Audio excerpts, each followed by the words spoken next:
नमोस्तु गुरुवर, नमोस्तु नमोस्तु गुरुवर।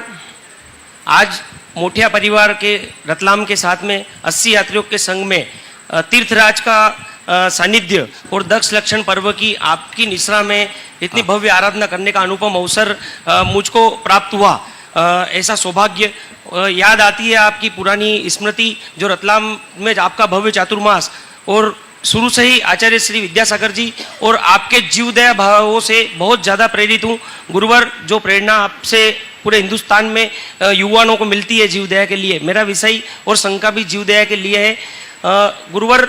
हम जीवदया के क्षेत्र में 400 लड़कों का हमारा रतलाम में ग्रुप है, और उसमें जब हम सेवाएं देते हैं, जब कोई पशु बीमार होता है, एक बड़ा पंचेंद्रीय जीव बीमार होता है, उसके शरीर में कोई घाव होता है, और उस घाव को ठीक करने के लिए उसमें कई सारे छोटे छोटे जीव जब उसके अंदर रहते हैं और हम दवा डालते हैं, मेरे मन में बहुत समय से, काफ़ी साथियों के मन में एक जिज्ञासा थी कि यह जीवों को कहीं ना कहीं इनकी हिंसा हो रही है एक बड़े जीव को सहायता पहुंचाने के लिए। तो गुरुवर इस शंका का समाधान करें, उपकृत करें गुरुवर।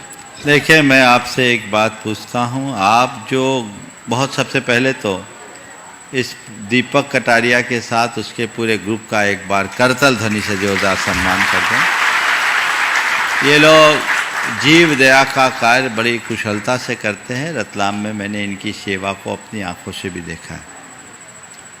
आपने जो सवाल किया है उस संदर्भ में मैं आपसे केवल इतना पूछूंगा कि आप जो गायों की सेवा करते हैं वो उन्हें बचाने के लिए करते हैं कि जीवों को मारने के लिए करते हैं? बचाने के लिए गुरुदेव। तो आपका काम बचाने का है या मारने का?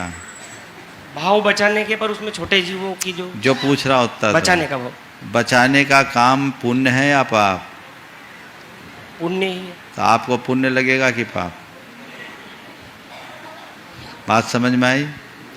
हमारा उद्देश्य रक्षा का है, उसके प्राण बचाने का है, समझ गए?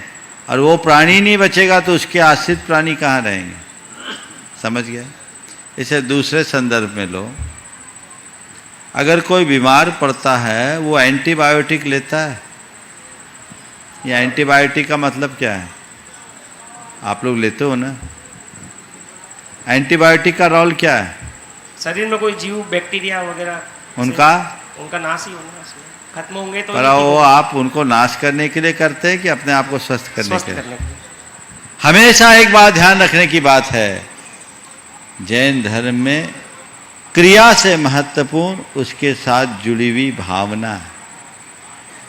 आप क्या कर रहे हैं, गौण है, किस भाव से कर रहे हैं, प्रमुख है, समझ गए?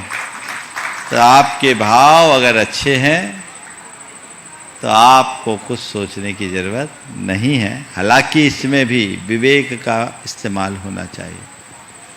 पहला प्रयास करें कि इस तरह की स्थिति उत्पन्न ही ना हो, और अगर हो तो इतने विवेक के साथ करें कि वे भी अकाल मृत्यु के शिकार ना हो, उन्हें भी संरक्षण मिल सके।